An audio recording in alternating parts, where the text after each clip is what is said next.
Ministerio de las TIC. RTBC Noticias. Emisión central.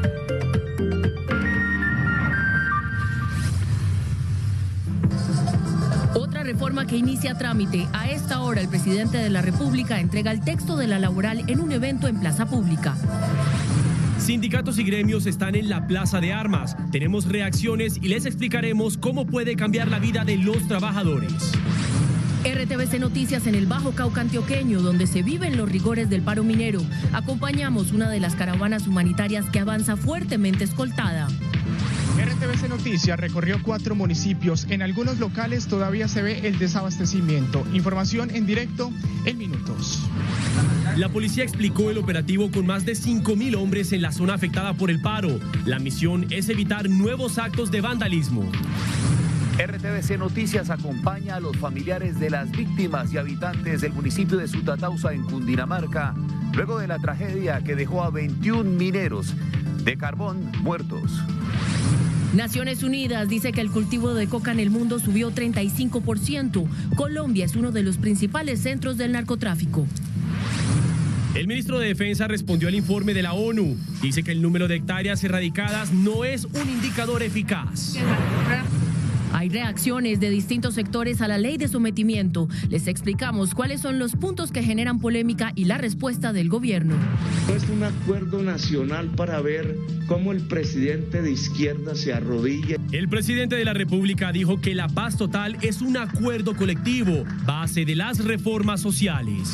Atención, la JEP expulsó al general retirado Arias Cabrales por falta de aportes a la verdad. Informe especial, el peligro de las aplicaciones de citas. Estas 2 mujeres denuncian que el mismo hombre las robó. Es el estafador de Tinder colombiano. En Medellín creen que las apps de citas son usadas por criminales que cometen asesinatos de odio contra la comunidad LGTBI. Información de salud, hay alerta por un brote de dengue. En minutos les cuento qué dicen las autoridades. Este joven fue a sacar la libreta militar y le salió con la foto de Cristiano Ronaldo. En el mundo se conoció el video del caza ruso que interceptó un dron, el hecho que genera tensión global.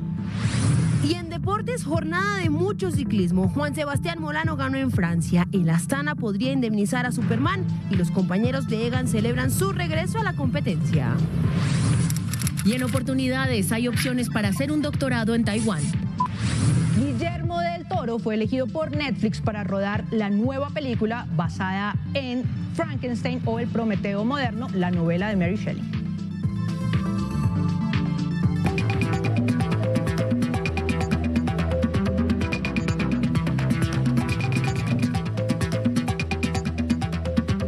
Buenas noches. En un acto en plaza pública, el presidente de la República le presenta el texto de la reforma laboral al Congreso de la República. Los actos se cumplen en la Plaza de Armas de Palacio de Nariño. El primer mandatario y su ministra de Trabajo expondrán los puntos clave del articulado. Más de 400 invitados entre sindicalistas, gremios y algunos empresarios forman parte de la presentación oficial de la nueva ley que entrará a discusiones ordinarias al legislativo. Estamos en varios puntos con nuestras periodistas Luisa Barberi y Laura Rodríguez allí desde el Palacio Presidencial. Comenzamos con Luisa. Luisa, ¿conocemos algunos detalles de lo que dirá el primer mandatario en los próximos minutos? Daniela y televidentes, muy buenas noches. Hay expectativa a esta hora aquí en la Plaza de Armas, en la Casa de Nariño, donde se espera que en minutos el presidente Gustavo Petro, acompañado de la ministra de Trabajo, radique ante el Congreso de la República la reforma laboral. Han llegado hasta aquí, hasta este punto, más de 400 personas.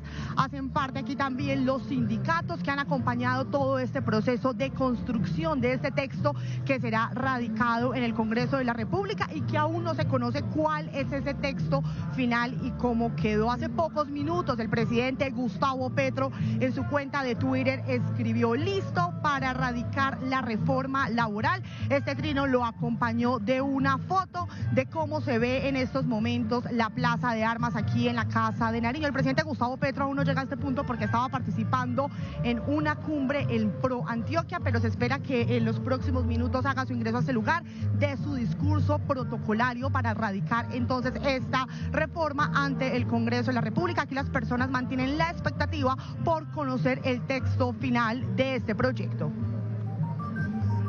Luisa, gracias. Y les contábamos que entre los invitados están las principales centrales del país que tuvieron voz en la conformación del articulado. Laura, buenas noches. ¿Qué han dicho los trabajadores?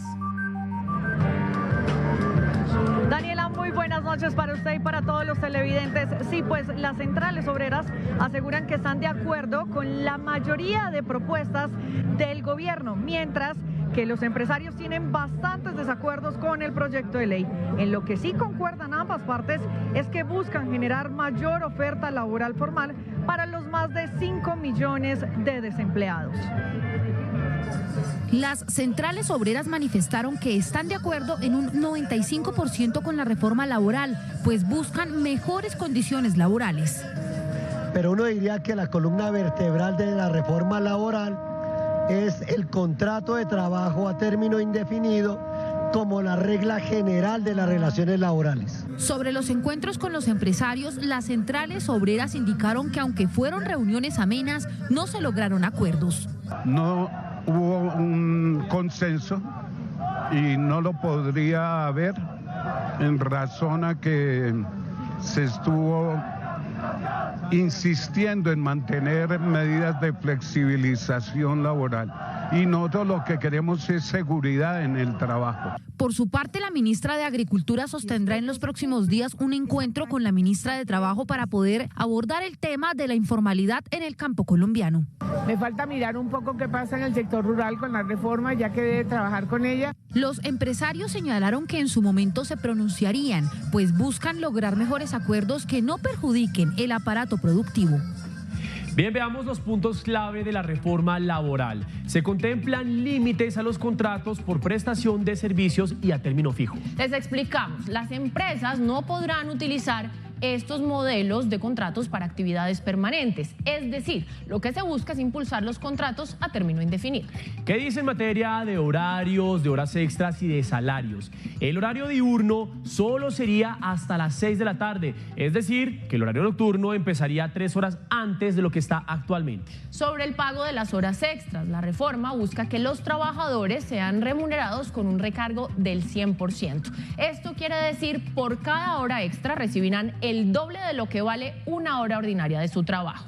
Continuamos y revisemos ahora en materia de incrementos. Pues bien, para quienes ganen 2 salarios cada año, que debe ser por lo menos igual al índice de precios al consumidor, es decir, la inflación. Y mucha atención, familias, la licencia de paternidad pasa de 2 semanas a 12 semanas en el 2025.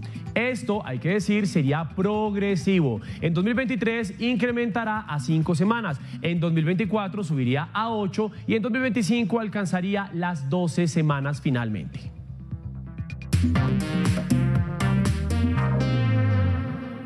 Se cumplen 15 días del paro minero y las caravanas humanitarias son la única manera de moverse en el Bajo Cauca antioqueño. Ismael Tobón, buenas noches. Usted acompañó a los viajeros escoltados por la fuerza pública. ¿Cómo le fue en ese recorrido y cuéntenos qué encontró?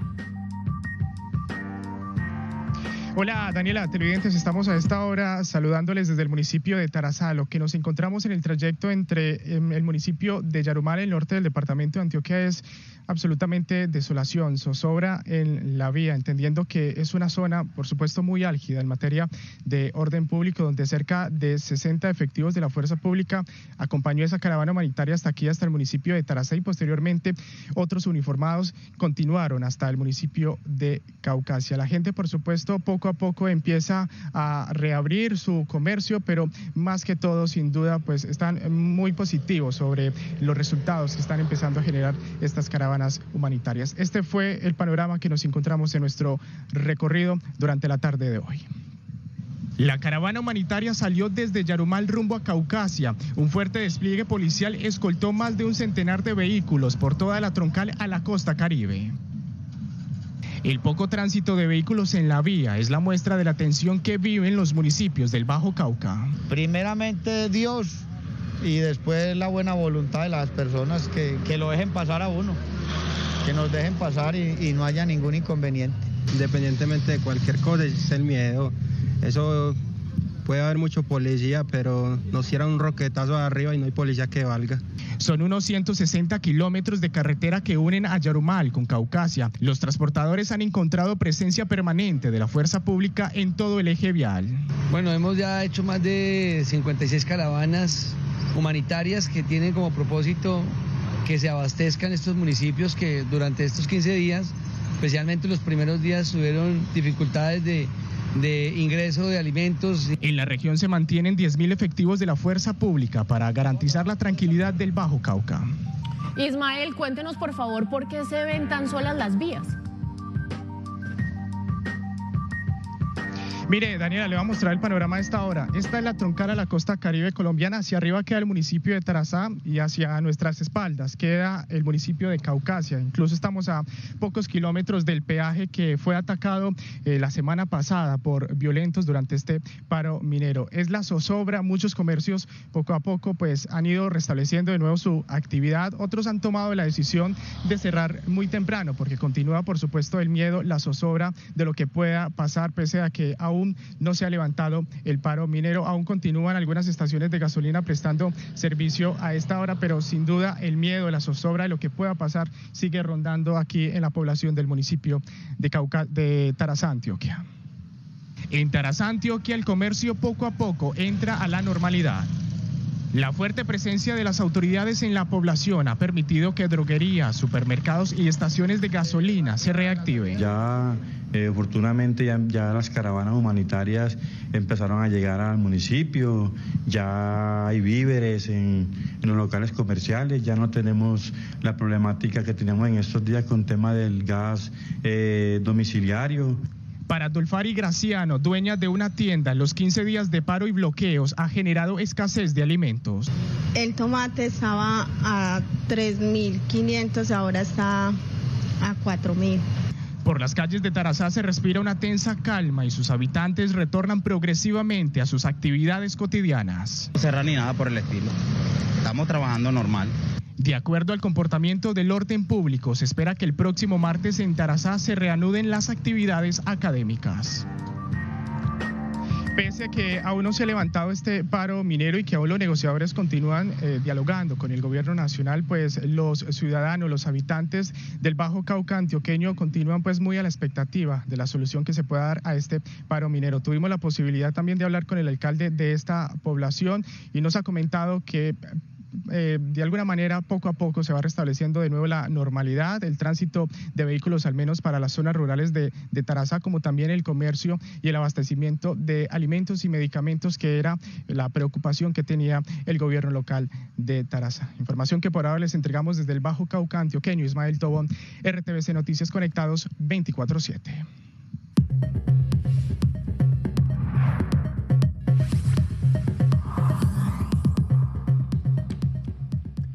Sutatausa está de luto tras la muerte de los 21 mineros que trabajaban en 5 minas de carbón en el sector de Peñas Cajón. Hoy avanzaron las labores de rescate de los cuerpos y en la parroquia del municipio rinden homenaje a las víctimas de esta tragedia. Vamos con nuestro enviado especial, Edwin Suárez. Edwin, buenas noches. Hola, ¿qué tal, Mateo? Buenas noches para usted, para todos los televidentes. Acaba de terminar una ceremonia religiosa aquí en la iglesia San Juan Bautista.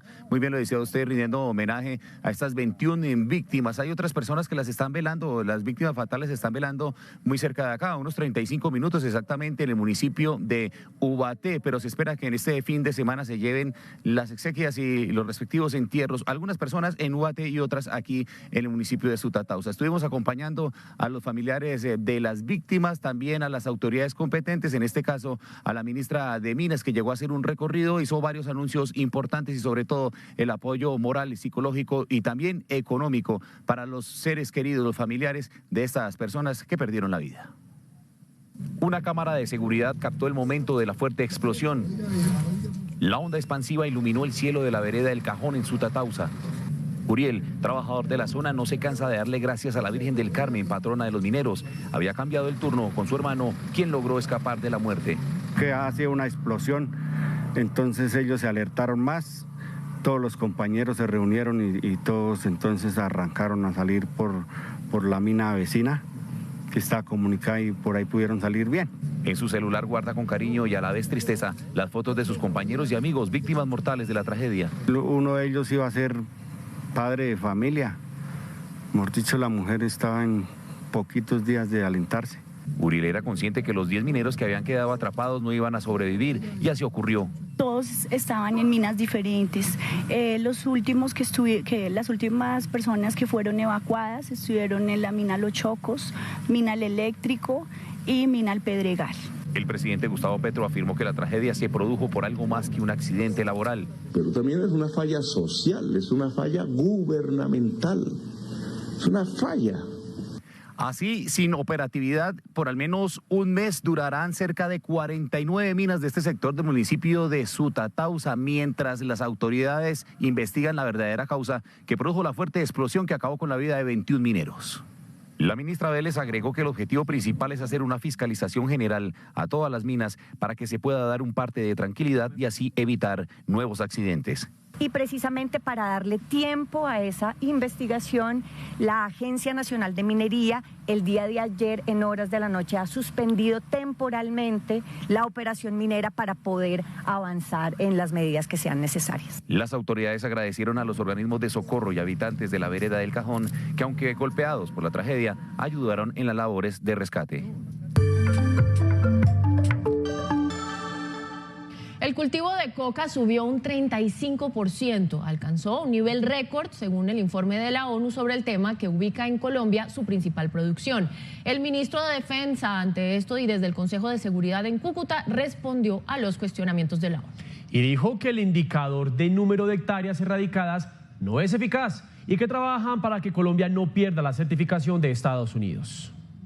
Medir eficacias por hectáreas de coca erradicadas significaría que ahora estaríamos sin narcotráfico, lo cual supone que esa no es una medida eficaz. El ministro de Defensa dijo que el gobierno planteó en la estrategia de la lucha antidrogas medir los resultados en las acciones contra la producción. En cuanto a destrucción de laboratorios, incautación de insumos líquidos y sólidos utilizados para la producción de cocaína, en cuanto a la exportación. La meta de erradicación el año pasado era de 50.000 hectáreas. Este año el gobierno la fijó en 20.000. Es decir, para esta fecha, en promedio deberían haber cerca de 4.500 hectáreas erradicadas. Tenemos un poco más de 2.000 hectáreas erradicadas por parte de la Policía Nacional en lo que ha corrido el año, que nos proyectan efectivamente un crecimiento en los cultivos y sobre eso hemos recibido instrucciones precisas del señor presidente para combatir el narcotráfico principalmente en la interdicción. Dice la policía que buscan no perder la certificación de Estados Unidos, sino al contrario tener más apoyo de otros países en labores de interdicción. Continúan las reacciones frente a la erradicación del proyecto de sometimiento. El fiscal aseguró que hay un indulto disfrazado, mientras que la procuradora dice que no hay formas claras para lograr la paz total. Y si requieren notarios, que vayan a las notarías, pero el fiscal general no va a firmar de forma abierta estos principios de oportunidad. El fiscal general dice que sus sugerencias no fueron atendidas en el proyecto de sometimiento. Además, cuestiona lo que califica indultos dentro del articulado. Ya no le ponen la palabra indulto, como ocurría en el Acuerdo de Paz de La Habana, que es justicia transicional, sino le pusieron al fiscal el rol de que él tiene que firmar. El senador Ariel Ávila desmintió al fiscal y aseguró que se incluyeron 8 de las 9 observaciones y que la ley no le abre la puerta a ningún criminal. Lo que le pedimos al fiscal es que en lugar de hacer tanta política barata, que envíe cuáles son los nuevos comentarios para poderlos incluir. La procuradora habla de que no hay penas de cárcel. A quienes realizaron concierto para delinquir con fines de masacres, con fines de asesinatos de líderes sociales. Pero el ministro de Justicia explicó en entrevista con el director de RTVC Noticias cómo serían las penas. Por estar en ese programa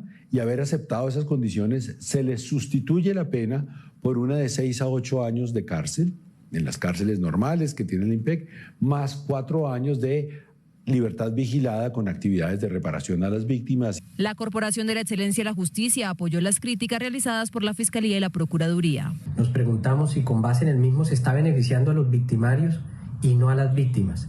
si adicionalmente corresponde a los estándares internacionales en materia de reparación de las mismas. Por ahora la palabra la tiene el Congreso, quien debe tramitar esta iniciativa radicada con mensaje de urgencia. El presidente Gustavo Petro participó en el cuarto foro Colombia-Unión Europea. El mandatario se refirió a la paz total y a un acuerdo nacional para sacar adelante las reformas que, según él, son fundamentales para su gobierno. La tesis del acuerdo nacional me parece clave, pero no es un acuerdo nacional para ver cómo el presidente de izquierda se arrodilla. Con estas palabras, el presidente Gustavo Petro habló de la importancia de un acuerdo nacional en el país, donde según él no se siga haciendo lo que hicieron anteriores presidentes, pues afirma que sería un engaño y no entender al electorado. El acuerdo nacional es colectivo, pero es para hacer transformaciones. El acuerdo nacional es para hacer una reforma agraria, para industrializar a Colombia, para mejorar las condiciones de la fuerza de trabajo del país. El jefe del Estado también aseguró que la democracia está en peligro y sin nombrarlo volvió a referirse a la situación de El Salvador y Perú. Está cuestionada la idea de la democracia. Solo tenemos que mirar nosotros hacia el sur, un presidente preso, hacia el norte, campos de concentración. No hay sino que mirar a cualquier punto, mirar hacia adentro de nosotros mismos. El presidente reiteró que el narcotráfico crece en Colombia por la desigualdad y por la exclusión, por lo que las reformas de su gobierno son claves. La Jurisdicción Especial de Paz, JEP, expulsó al general retirado Jesús Armando Arias Cabrales. El alto tribunal dijo que el general no realizó aportes plenos y concretos a la verdad sobre la retoma del Palacio de Justicia ocurrida en 1985. En enero de este año, Arias Cabrales fue citado por la JEP para conocer su versión y que contribuyera en entregar la verdad de lo sucedido. No obstante, la Jurisdicción de Paz concluyó que el alto oficial no realizó aportes plenos, exhaustivos, francos y detallados sobre el paradero de sus víctimas. Esto creo que es un precedente importante para todos los militares que se han acogido a este beneficio y que creen que esto es un juego o una burla a la administración de justicia sin ningún tipo de consecuencias. Las víctimas que participaron en la diligencia de principio de año y la Procuraduría habían solicitado que el general fuera expulsado. Recibo con mucha dignidad y con mucho beneplácito la decisión tomada por la Jurisdicción Especial para la Paz en la expulsión del señor Jesús Armando Arias Cabrales de dicha entidad. El general en retiro quedó a disposición del Juzgado 15 de ejecución de penas con el propósito de que siga cumpliendo la condena de 35 años impuesta por la Corte Suprema de Justicia. RTBC Noticias buscó a los representantes del general para conocer su posición y no obtuvimos respuesta. La Sala de Casación de la Corte Suprema de Justicia dejó en firme la condena de 40 años de prisión que se le impuso al coronel en retiro Edilberto Sánchez Rubiano y otros 4 militares con rango de sargento que participaron en la toma y retoma del Palacio de Justicia en noviembre de 1985.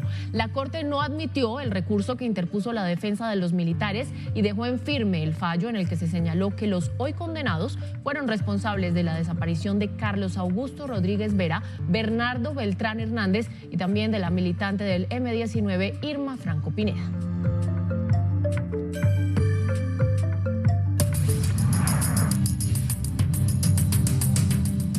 $23 tenientes coroneles del Ejército Nacional pidieron la renuncia ante las fuerzas militares. Estefanía Valencia, buenas noches. ¿Por qué?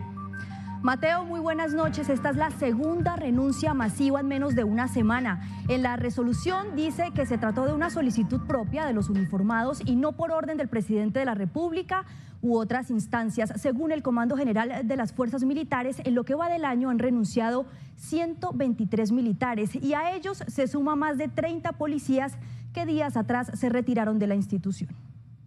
Bien, y el canciller Álvaro Leiva intervino este jueves en el Foro Permanente de las Naciones Unidas para las Cuestiones Indígenas que se llevó a cabo en Bruselas, Bélgica. Desde allí se refirió a las mingas indígenas y a la paz total del gobierno nacional. El canciller Álvaro Leiva aseguró que en Colombia las comunidades indígenas han sido históricamente marginadas y que solo fueron sujetos de derechos hasta la Constitución de 1991. Leiva salió en defensa de la minga. Las famosas marchas, estoy enterado de que ustedes conocen, los que están acá, se pueden tomar como actos de subversión. Yo como indígena ya habría quemado el país. El canciller también se refirió a los acercamientos del gobierno con las disidencias de las FARC. Son procesos completamente diferentes, son grupos de naturaleza absolutamente diferentes. Y el proceso con los entrampados, hubo entrampamiento, lo dijo tácitamente la JEP porque le faltó lo que se requiere. Investiguen.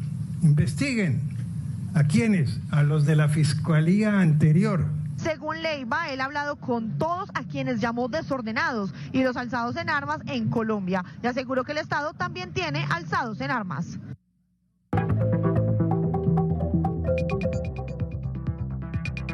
Informe especial en RTVC Noticias. Hoy un tema del que mucho se habla, Mateo y televidentes, pero en donde muy pocos toman las medidas de seguridad necesarias, las citas por aplicaciones. Y es que hablamos con 4 personas, 2 hombres y 2 mujeres, que fueron víctimas de estafadores que se aprovecharon de la soledad. Los investigadores del Gaula de la Policía Nacional explican por qué al momento de buscar un amigo o una amiga por aplicación es indispensable tomar medidas de precaución. Y en directo estará con nosotros un experto en seguridad informática que nos explicará algunas medidas de seguridad. Así que iniciamos. Rosemary y Diana fueron víctimas del mismo hombre que por una aplicación de citas las engañó y las robó, mientras que a Robert y Camilo casi los matan, haciéndoles creer que iban a tener una cita inolvidable.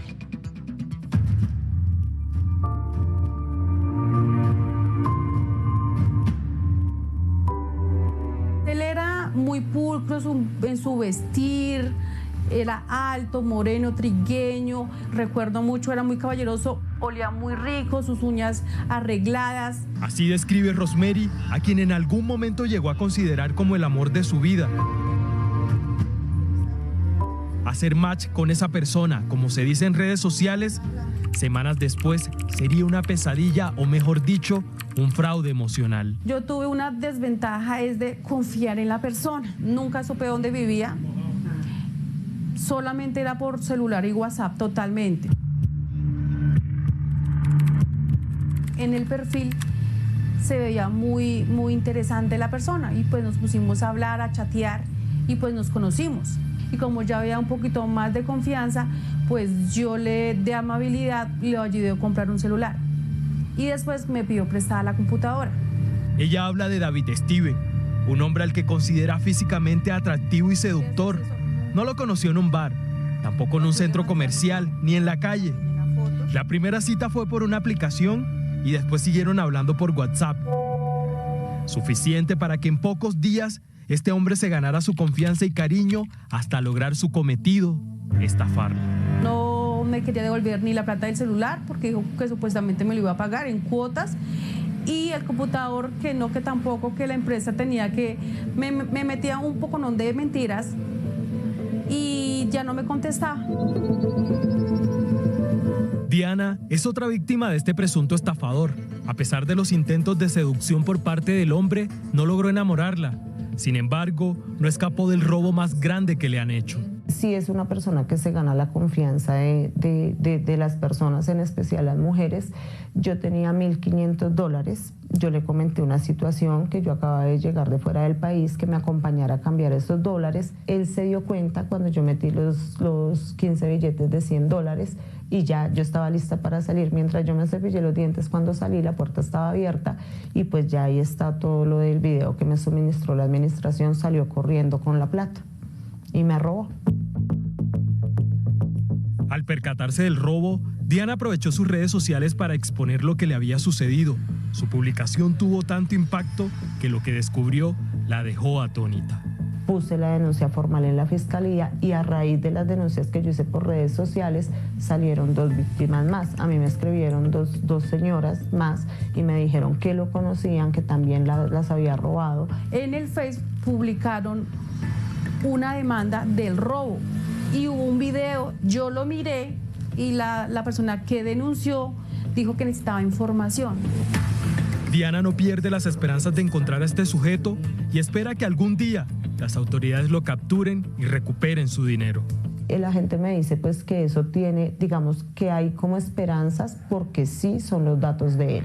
sí son los datos, sí es su número de cédula, sí son sus nombres y sus apellidos, pero pues igual no hay avance, digamos, de que lo hayan cogido o no lo han cogido. Sí debemos indagarle mucho a las personas con quien conozcamos por redes sociales, porque aparentan ser una cosa y son otra cosa muy diferente.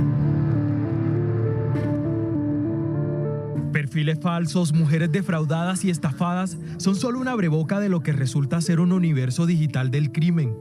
Otras aplicaciones donde normalmente se acuerdan encuentros sexuales entre hombres resultan peligrosas.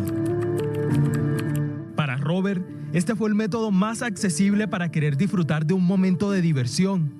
Estaba a tan solo un clic de comprar lo que sería un pasaporte directo al infierno.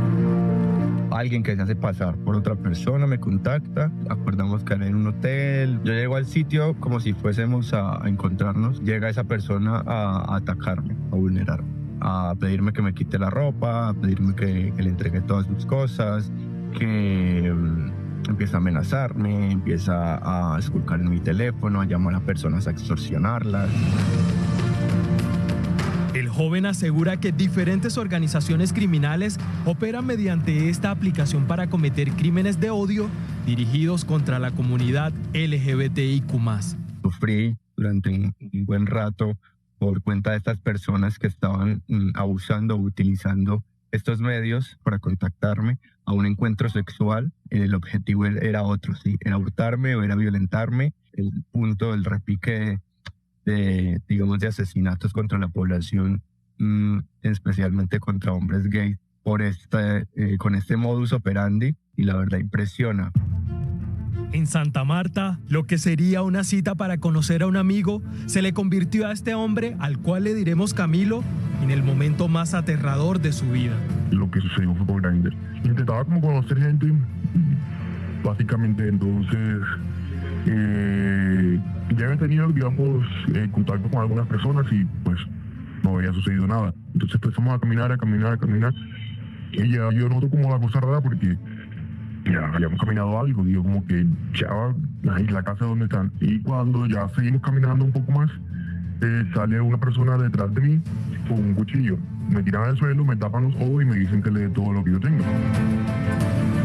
Después del asalto, Camilo no fue capaz de poner la denuncia por miedo a ser juzgado y estigmatizado al haber utilizado una aplicación que es conocida para tener encuentros sexuales. Estamos en una comunidad en la que se te juzga, en la que todo es un prejuicio, y entonces no quise como dar la cara ante esa situación por el que dirán, por el que me van a señalar. Por eso no quise seguir con el caso.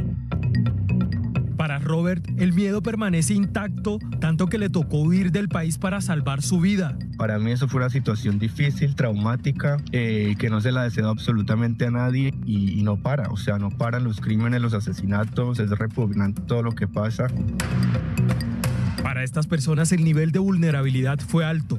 En cuestión de segundos, la decisión de deslizar el dedo hacia la derecha en un perfil o responder a un mensaje cambió sus vidas para siempre. Bien, vamos a revisar en este momento las cifras de lo que nos dejan estas aplicaciones. Este año se han registrado 1.300 denuncias por extorsiones a través de aplicaciones. Esto según el Gaula.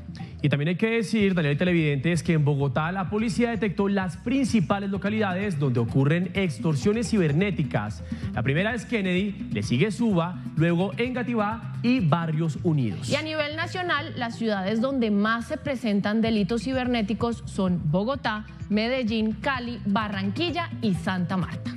Viendo este panorama, expertos ratifican la importancia de tomar medidas de precaución cuando se hacen estas citas por aplicaciones.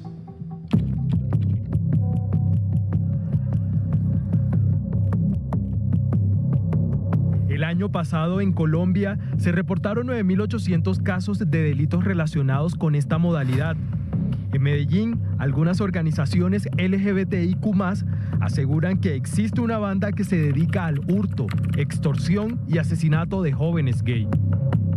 Es la orientación sexual el elemento motivacional, el elemento determinante de un grupo ilegal para determinar quién es su próxima víctima.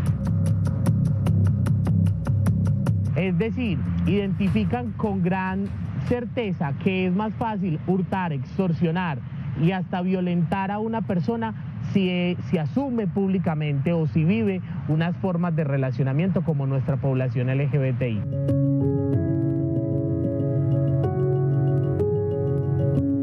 Las redes sociales son un lugar de riesgo y de primer contacto para posibles delitos. Hay que usarlas con precaución y medidas de seguridad. En la extorsión hay unas modalidades que nos generan mucha atención, especialmente las que utilizan los entornos digitales, el tema del WhatsApp, del Facebook, del Instagram o estas aplicaciones de encuentros son, digamos, los que el entorno donde más se presentan las extorsiones. Un reporte de la Dirección Seccional de Fiscalías de Medellín contiene una cifra alarmante. 16 hombres de la comunidad LGBTIQ+ fueron asesinados en citas en hoteles o en encuentros en lugares lejanos de la ciudad. Esto ocurrió en el lapso de un año. 14 de ellos en la ciudad de Medellín, 2 de ellos en municipios aledaños al Valle de Aburrá. Uno de los casos más significativos fue el de 90 puñaladas en La Tablaza, en el corregimiento del municipio de Caldas.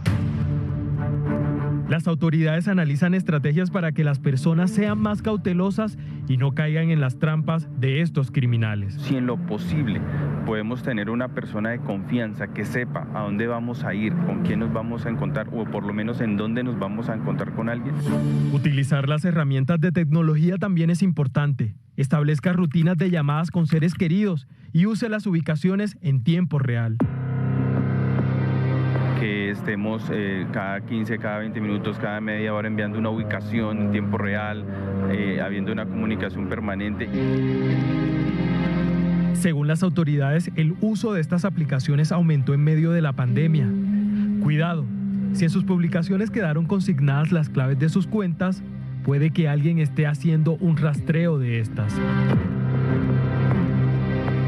Saludamos a Joshua González, él es profesor de Ingeniería de Sistemas y Seguridad Informática de la Universidad Javeriana de Bogotá. Profesor, buenas noches y le hago la primera pregunta, y es ¿qué precauciones deben tomar las personas que usan estas aplicaciones antes de citarse con desconocidos? Muy buenas noches, mil gracias por la invitación, saludos a todos los televidentes. Bueno, el hecho del uso de este tipo de aplicaciones implica siempre riesgos que van a estar latentes indiferentemente de las medidas que uno tome. Realmente es tener unas muy buenas prácticas, por ejemplo, el hecho de ser consciente de compartir información que es privada como tal de la persona. Esto ofrece a los ciberdelincuentes la posibilidad de hacer completamente un ciberperfilamiento de la persona. Profesor, y además de seguridad, ¿qué en materia de seguridad, pero de datos, está en riesgo en este tipo de situaciones?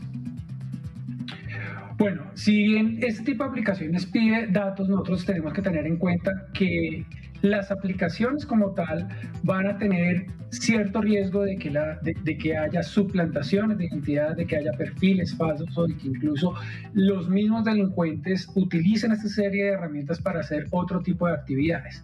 Precisamente ahí de tener una ciberhigiene como tal, puede llamarse así el término, de que nosotros seamos responsables de esa información, cómo se está compartiendo. De todas maneras, las plataformas de redes sociales, indiferentemente de la red social que haya o que se esté utilizando, brinda a los usuarios ciertas herramientas de seguridad para que uno pueda tener un poco más de tranquilidad en el momento de compartir información como tal. Bien, pues agradecemos al profesor por este tiempo y por explicarnos un poco más sobre cuáles son esas medidas que debemos tomar para protegernos cuando usamos estas aplicaciones. Ok, en este caso lo que uno pretende es no publicar aspectos muy personales, temas por ejemplo como sitios que uno esté visitando frecuentemente, incluso rutas, incluso personas conocidas, porque esto lo que hace es brindarle a los delincuentes la posibilidad de conocer un poco más de la persona. Fíjense que uno de los primeros pasos que tienen este tipo de delincuentes es ganarse la confianza, y el hecho de saber, por ejemplo, rutinas que uno tenga diariamente, sitios frecuentados, hace que esto brinde más información y se pueda perfilar a la persona perfectamente. Pues el próximo martes tendremos otro tema de actualidad en Informes Especiales en RTVC. Siga usted, Mateo, con más noticias. Bien, continuamos. En un operativo en una plaza de mercado de la capital del país fueron rescatados 170 animales que serían comercializados de forma ilegal. Vamos con más noticias en Bogotá 24/7.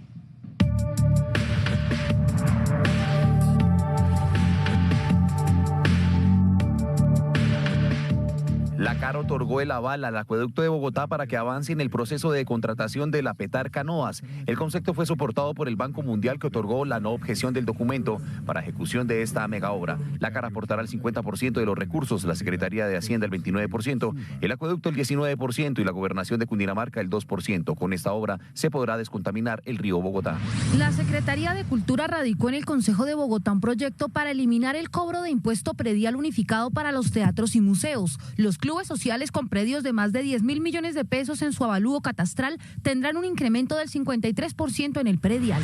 La cifra del día es de los hurtos en Bogotá. En solo 2 meses hubo 17.646 robos. Diariamente 294 personas son atracadas. De acuerdo con las denuncias, el 60% son intimidadas con cuchillos y el 40% restante con arma de fuego.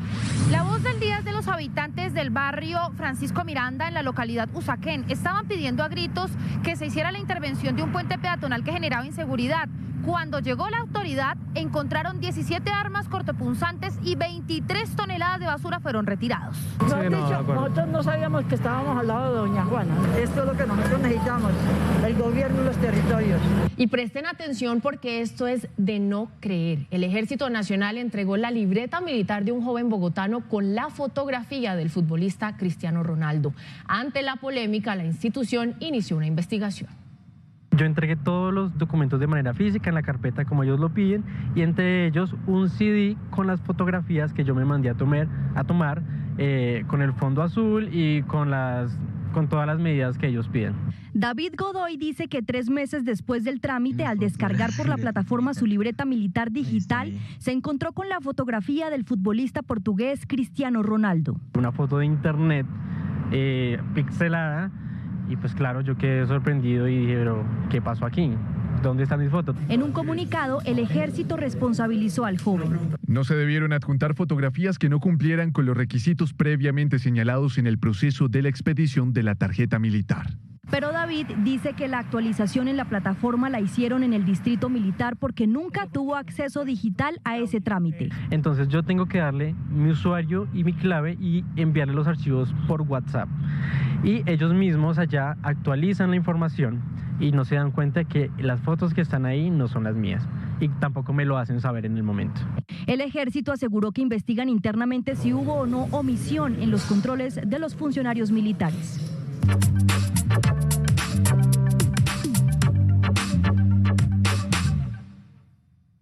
Hay preocupación por el aumento de casos de dengue en algunas regiones del país. De acuerdo con el Instituto Nacional de Salud, hay 13.678 personas enfermas. Yajaira Perea, cuéntenos qué dicen las autoridades. Buenas noches.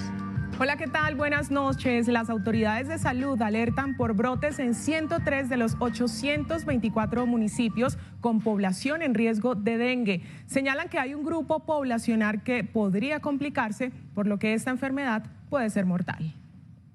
El incremento de casos de dengue en el país es considerado como un brote en 103 municipios de Colombia. Esta enfermedad se transmite por un vector que es el Aedes, que a su vez crece en aquellos pozos de aguas limpias que se acumulan cuando empieza a haber una disminución de la época de lluvias. Entre el 26 de febrero y el 4 de marzo, 6.715 personas fueron hospitalizadas con signos de alarma por dengue y 247 por dengue grave. El dengue es una enfermedad que potencialmente puede ser mortal. Hay un grupo de personas que pueden complicarse.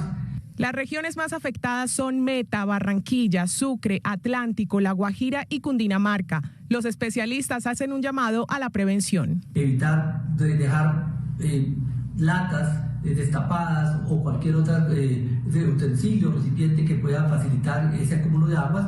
En lo que va de 2023 se han registrado 54 muertes probables por causa de esta enfermedad. En Sucre se declaró hoy la calamidad pública por el incremento de los casos de dengue, donde murieron 4 menores de edad y se registraron 19 casos graves.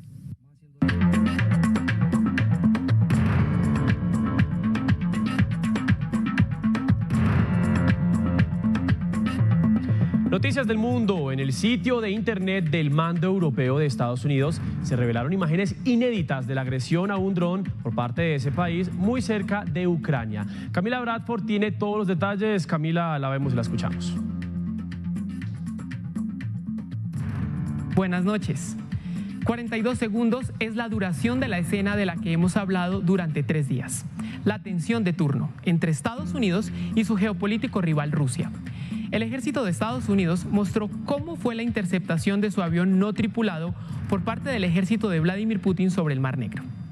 Parece una jugada para cegar los instrumentos ópticos del dron y conseguir alejarlo del área. Las imágenes entregan la intrépida maniobra en la que no en una, sino en 2 tandas, el Sukhoi ruso rocía combustible sobre el Reaper, el dron de la discordia. Estas imágenes son el resumen más evidente de las relaciones Washington-Moscú.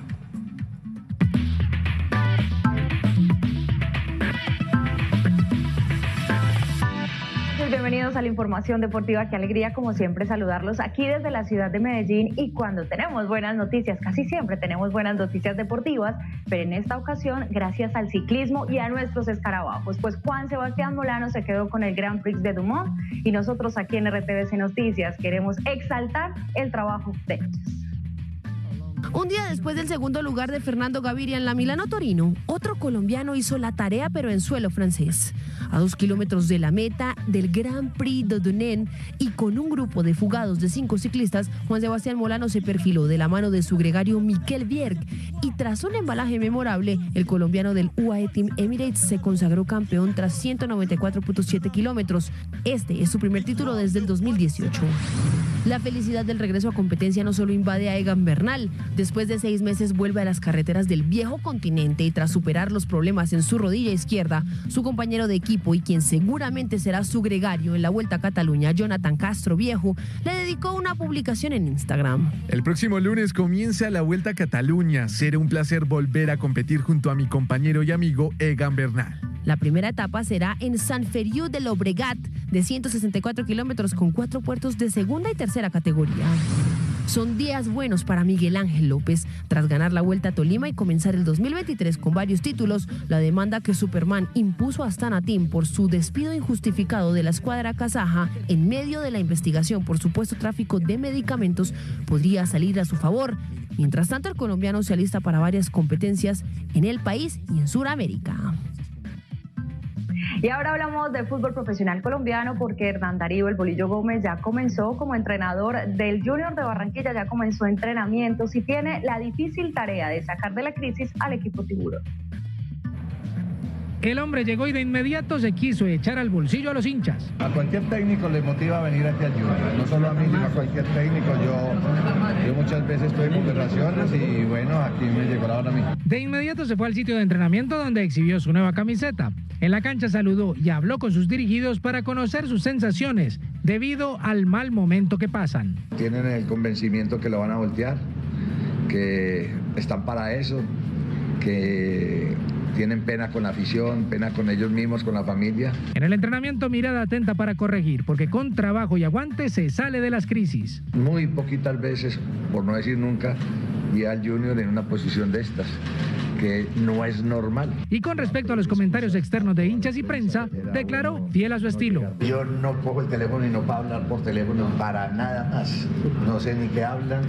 Soy como Shakira, ciego, sordo y mudo. Como entrenador suma la dirección técnica en 5 selecciones y Junior será el 4º equipo en su carrera. Gómez tomó el hierro caliente y con su experiencia intentará que Junior vuelva a ser Junior.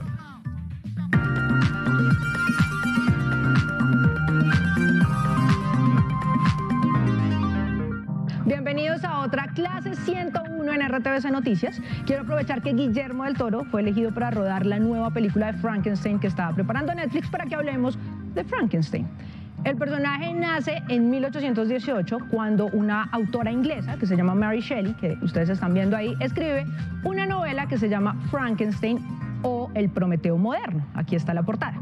¿Por qué se llama El Prometeo Moderno? Pensemos primero en la historia. La historia es Víctor Frankenstein, es un médico que comienza a experimentar con la vida y con las emociones, intentando crear un hombre a partir de fragmentos de cadáveres.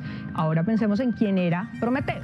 Prometeo, en la mitología griega, fue el que le robó el fuego a los dioses y se lo entregó a los humanos. O sea, cogió algo que era potestad divina y hizo que los humanos tuvieran control sobre eso, que es lo mismo que propone Mary Shelley con el doctor Víctor Frankenstein y con la vida, crear vida.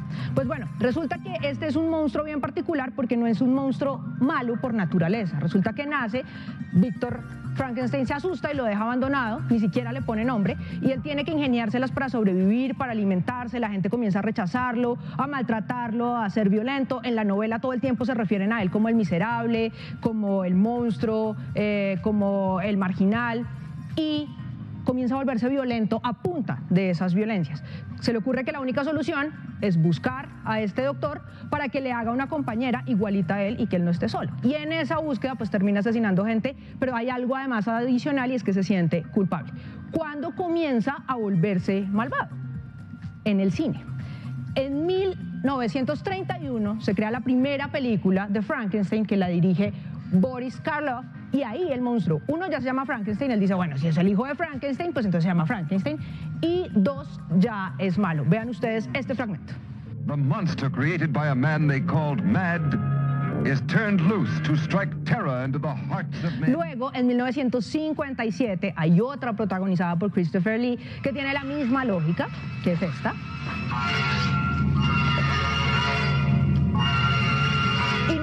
Sino hasta 1994, cuando el protagonista es Robert De Niro, que se vuelve a esa lógica del monstruo marginal que está buscando simplemente a alguien que lo quiera.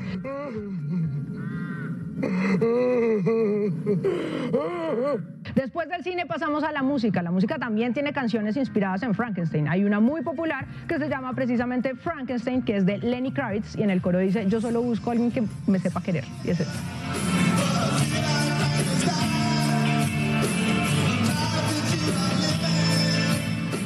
Que compuso Bob Dylan, que se llama All Above the Watching Tower, la grabó Jimi Hendrix, y les voy a mostrar acá una versión en la que canta Alejandra Guzmán con Robbie Draco Rosa, que dice exactamente lo mismo, necesito a alguien, y es esta.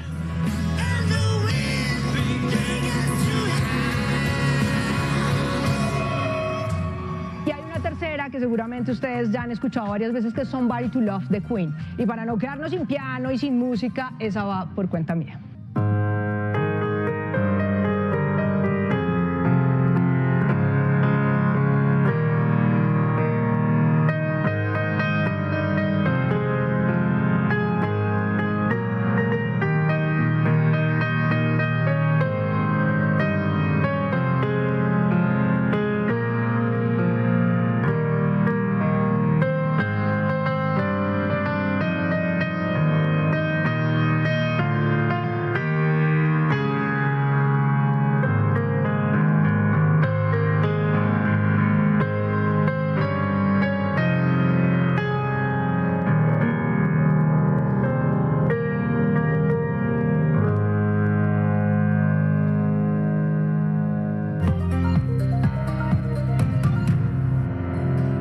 En 4.866 pesos cerró el precio del dólar, lo que representa un incremento de 30 pesos. A $1.85 se cotizó la libra de café colombiano en la Bolsa de Valores de Nueva York. El precio interno de la carga subió 50.000 pesos y llegó a 2.050.000 pesos.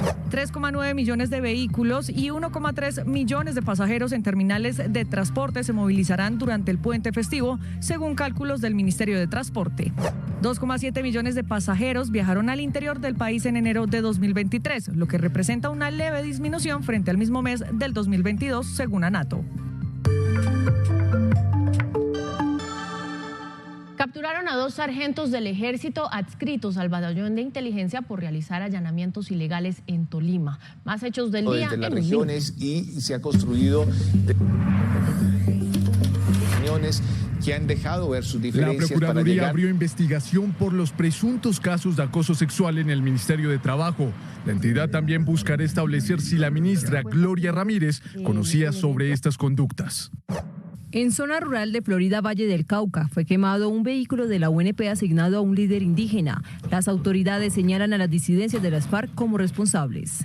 Autoridades frustraron el ingreso de cerca de 100 botellas de whisky y tequila a la cárcel La Picota. Las botellas estaban camufladas entre un galón que contenía, al parecer, refrigerante para vehículos. En todas las cárceles del país, y en especial en la cárcel Picota, hemos detectado unas nuevas modalidades para el ingreso de elementos prohibidos y elementos no permitidos. Esto lo han venido haciendo internos que planean y tecnifican estas nuevas formas. Por acoso laboral, la Procuraduría suspendió por 6 meses a la directora de Estudios Educativos de la Universidad de Caldas. La entidad también multó a la funcionaria con aproximadamente 17 millones de pesos.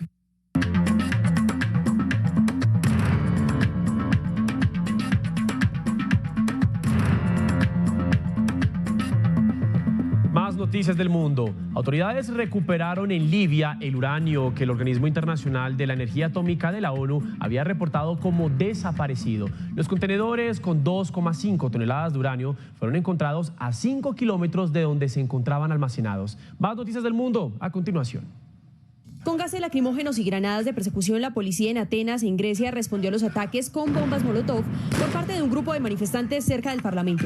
Al menos 40.000 manifestantes salieron a las calles en marcha por 24 horas para rechazar la muerte de 57 personas en el accidente ferroviario registrado hace 2 semanas. Polonia será el primer país de la OTAN que entregará a Ucrania 4 aviones caza de concepción soviética tipo MiG-29 en los próximos días. El presidente polaco aseguró que hay otros aparatos en mantenimiento que probablemente también serán entregados de manera sucesiva. Reino Unido prohibió el uso de la aplicación TikTok en los teléfonos gubernamentales. La restricción fue tomada por razones de seguridad, ya que temen que los funcionarios chinos utilicen o abusen de los datos de los usuarios. Los dispositivos gubernamentales solo podrán acceder a aplicaciones preaprobadas. La medida tendrá efecto inmediato y será similar a la que ya tomaron en Estados Unidos y las autoridades de la Comisión Europea. Llegamos a oportunidades, atentos porque hay becas para estudiar maestrías y doctorados en Taiwán y aquí les contamos cómo inscribirse. En oportunidades de maestrías y doctorados en Taiwán, vaya a la página web.icetex.gov.co. Seleccione la pestaña Becas, luego Becas para estudios en el exterior y Becas vigentes, donde encontrará la opción Maestrías o doctorados en diferentes áreas en Taiwán. Lea con atención la descripción y requisitos como ser mayor de 23 y menor de 45 años, tener un promedio mínimo de notas universitarias de 3.7 sobre 5, contar preferiblemente con mínimo 1 año de experiencia profesional y poseer muy buenos conocimientos del idioma inglés, entre otros. Atentos, el programa financia el 70% de la matrícula. Y mucho ojo, tienen plazo de aplicar hasta el 31 de marzo de 2023. Y muy importante, recuerden que si quieren seguir informados 24/7, nos encuentran en todas nuestras redes sociales como RTVC Noticias.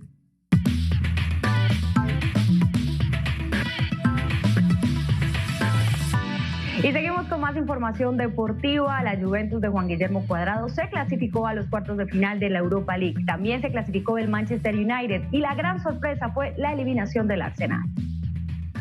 Y 7 penales convertidos, el octavo lo erró Gabriel Martinelli y Nuno Santos acabó con la ilusión goner de la Europa League. En el estadio de Friburgo y con la presencia de Juan Guillermo Cuadrado en 85 minutos del duelo, la Juventus selló con un 2-0 el tiquete a cuartos de final. Dusan Vlahovic abrió el marcador de penal al cierre del primer tiempo y en el cierre de la serie, Federico Chiesa sentenció el 3-0 en el global.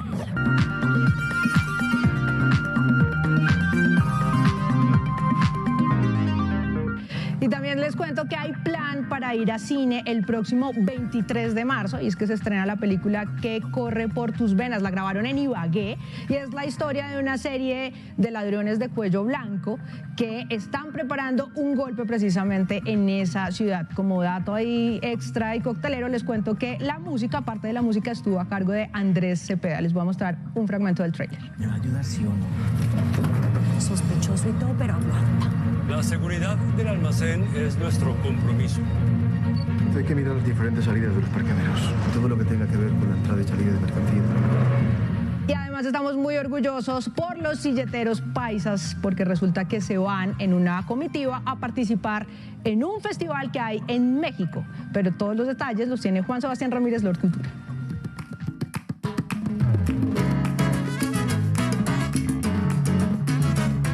Cuando hablamos de la cultura silletera también nos referimos a tradición familiar, prácticas campesinas y artísticas en torno a las flores, conocimientos que se han transmitido de generación en generación desde hace más de 100 años.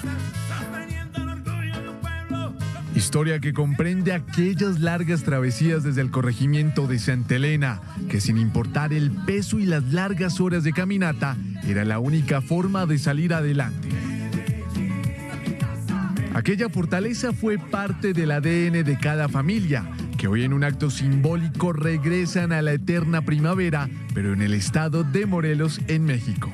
Vamos con 4 compañeros más, vamos a elaborar 5 silletas. Entre ellas vamos a elaborar 3 comerciales, una tradicional y una monumental. Festival que propicia el diálogo entre culturas. Va a ser una experiencia muy maravillosa para nosotros, compartir nuestra cultura silletera con las demás culturas de allá. Creo que estamos felices de poder viajar hacia allá, a la ciudad de Morelos, al Festival de la Eterna Primavera. Un recorrido cultural lleno de colores donde la sabiduría ancestral, voluntad y espíritu aguerrido de la gente es plasmado a través de un arreglo floral. Hasta aquí nuestra emisión central. A ustedes muchísimas gracias por acompañarnos. Feliz noche para todos. Hasta luego.